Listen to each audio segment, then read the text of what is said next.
लोकतांत्रिक पार्टी इस बार सरदार शहर का उपचुनाव जीतेगी। राजस्थान का जवान दोनों ही से दिल्ली और राज्य सरकार से दुखी है। चाहे अग्निपथ योजना हो जिसमें दिल्ली सरकार ने सेना को ठेके पे दे दिया, किसानों के ऊपर जिस तरह दिल्ली सरकार तीनों बिल लेके आई, बीजेपी से भी बड़ी नाराजगी, बढ़ती महंगाई, पेट्रोल डीजल गैस के बढ़ते दाम और जो हालात प्रदेश के अंदर बने कोरोना के बाद लंपी, और राज्य सरकार हर मोर्चे पे विफल रही है।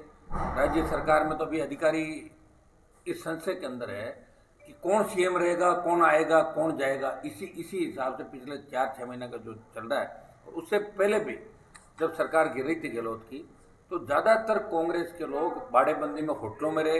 ये पहली सरकार देखी जो होटलों से ही चली, और हर विधायक अपने अपने इलाके का मुख्यमंत्री हो गया, और भ्रष्टाचार के सारे रिकॉर्ड इस सरकार ने तोड़ दिए। कानून का राज नहीं रहा, थाने एम्बुलेंस से लेके हर जगह बलात्कार की घटनाएं हुई। आम आदमी दुखी पीड़ित अपराध में राजस्थान 1 नंबर पे आ गया। नौजवान सड़कों पे है, किसान सड़कों पे है। कानून का राज राजस्थान के अंदर नहीं रहा, पुलिस का इकबाल खत्म हो गया, और कांग्रेस लड़ रही है और पायलट सीएम बनना चाहते हैं, गहलोत सीएम रहना चाहते हैं। उनका तो इतना ही मकसद है। और बीजेपी बिना दूल्हे की बारात है, 1 दर्जन से ज़्यादा दूल्हे बीजेपी के अंदर। कौन सीएम बनेगा, कौन नहीं बनेगा, अभी कोई अता पता ही नहीं। और जो सरदार शहर की स्थिति है, लगातार पिछले मेरे हिसाब से 25-30 साल से यही चल रहा है, एक बार ये लगातार। चाहे स्वर्गीय भंवरलाल जी और उसके बाद जिस उम्मीदवार को बीजेपी ने उतारा है, 2 बार एमएलए रहे, 4-5 बार लगातार इन्होंने चुनाव लड़ा। लेकिन इलाके के हित की बात, जो सरदार शहर में चाहे सिंचित क्षेत्र को बढ़ाने की बात हो, चाहे यहाँ के बिजली के मामले हो, चाहे दूसरे सरदार शहर के मामले हो, उनकी पुरजोर तरीके से पैरोकारी यहाँ के नेताओं ने विधानसभा में नहीं करी, सरकार ने नहीं करी।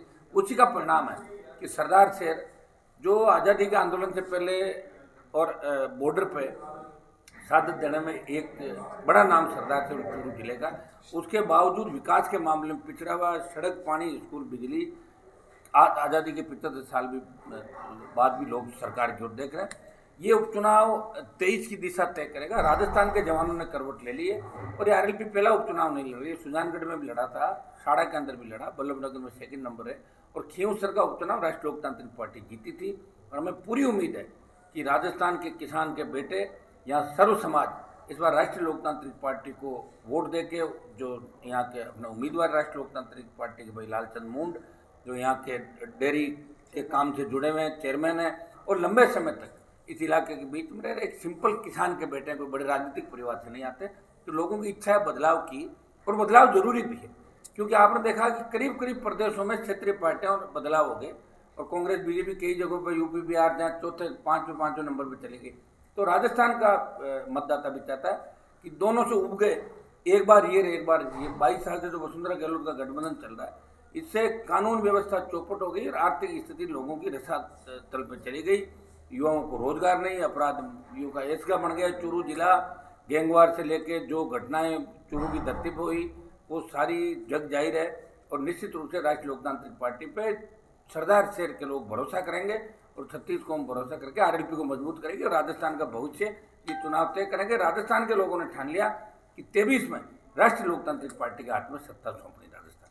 सर, जाट सर्व समाज सरदार शहर का, और दूसरी जातियां भी, हमारे शेड्यूल कास्ट की, मेघवाल समाज, नाइक समाज, चाहे हमारा ब्राह्मण समाज हो, चाहे महाजन समाज हो, चाहे दूसरे समाज हो, ओबीसी, मूल ओबीसी हो, मुस्लिम हो, सब लोग ये चाहते हैं कि बदलाव होना चाहिए।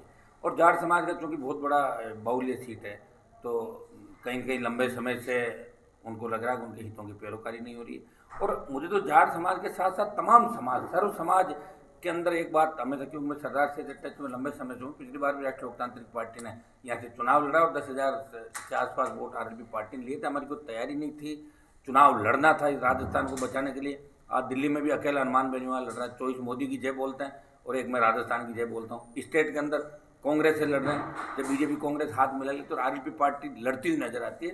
तो सरदार शहर के जवान चाहे किसी भी जाति को एक ही बात कहता है कि हम बदलाव चाहते हैं। हनुमान जी, यहाँ पे आप मजबूती से आप आओ, आप हमारे गांव आओ, आप करो, हम बदलाव चाहते हैं। निश्चित रूप से आपको मजबूत, मुझे पूरा भरोसा है कि सरदार शहर में सर्व समाज राष्ट्रीय लोकतांत्रिक पार्टी के उम्मीदवार को जिताएंगे। बात तमाम जगहों में खत्म हो गया। हमारे यहाँ भी मृदा मदेना जो चलते थे लंबे समय, सब घर बैठ गए। लोगों ने उनको आखिरी वो कहते हैं ना भाई, बुजुर्ग जो होता है उसको उसको आखिरी थेपड़ी देते हैं, उनके परिवार का अब विदाई, बाय बाय। तो तमाम परिवारवाद जहाँ जहाँ चला, वंशवाद की राजनीति राजस्थान की जनता ने, जवानों ने नकार दी। और सरदार शहर में भी इस बार ये रिकॉर्ड यहाँ की जनता तोड़ेगी। वंशवाद तो खत्म करेंगे ही करेंगे, लेकिन भारतीय जनता पार्टी को भी सबक सिखा देंगे। बीजेपी को बड़ा फायदा भी किया था ना लोकसभा चुनाव के अंदर। तो बीजेपी वाले कह रहे हैं कि आरएलपी की वजह से हम 25 MP बने, किसी ने नहीं कहा।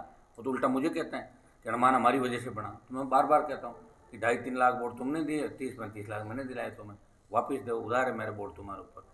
बीजेपी का तो नुकसान हो ही रहेगा। बीजेपी किसानों की पार्टी थी नहीं कभी, और बीजेपी के अंदर जो किसानों के बेटे बेटे वो डेपुटेशन में गए हुए हैं सारे के सारे, उनको कहीं ना कहीं जगह नहीं मिली होगी, नई पार्टियां नहीं थी। आने वाले 5-7 साल बाद देखना यहाँ दोनों पार्टियों की क्या स्थिति बनती। राजस्थान का जवान अपनी खुद की पार्टी चाहता है, और आरएलपी पहली पार्टी किसान पुत्रों की, किसानों की, जिसका रिमोट कंट्रोल राजस्थान के किसान के बेटों के हाथ में। हमने कोई जयपुर दिल्ली से टिकट तय नहीं किया, यहाँ विधायकों को भेजा, और 1 दर्जन से ज़्यादा नौजवान नेता गांव गांव घूम रहे थे। सबकी इच्छा थी, सारी बात करने के बाद हमारे जो पुराने चुनाव लड़े, जो और मांग रहे थे आरएलपी में टिकट, उनको भी एक साथ बिठा के एक कमरे में सबकी सहमति से राष्ट्रीय लोकतांत्रिक पार्टी ने एक किसान के बेटे को उम्मीदवार घोषित किया। और सबको लग रहा है कि आरएलपी हमारी है। ये जयपुर और दिल्ली के लोग हैं, ये वापस नहीं आएंगे। आरएलपी हमारे बीच रहेगी, हर मोड़ पे, हर जगह। हमें सुनो, हमें इन चीज़ें क्या मतलब है। हम हमारी लड़ाई लड़ रहे हैं, हम कांग्रेस और बीजेपी दोनों के खिलाफ लड़ाई लड़ रहे हैं। निश्चित रूप से हम जीतने के लिए लड़ रहे हैं, तक पहुँचाना हमारा मकसद नहीं है। हम जीतना चाहते हैं सरदार, और अब ये सरदार शहर की जनता तय कर चुकी है कि इस बार आरएलपी को जिता के और ये फायदे नुकसान का काम खत्म करें।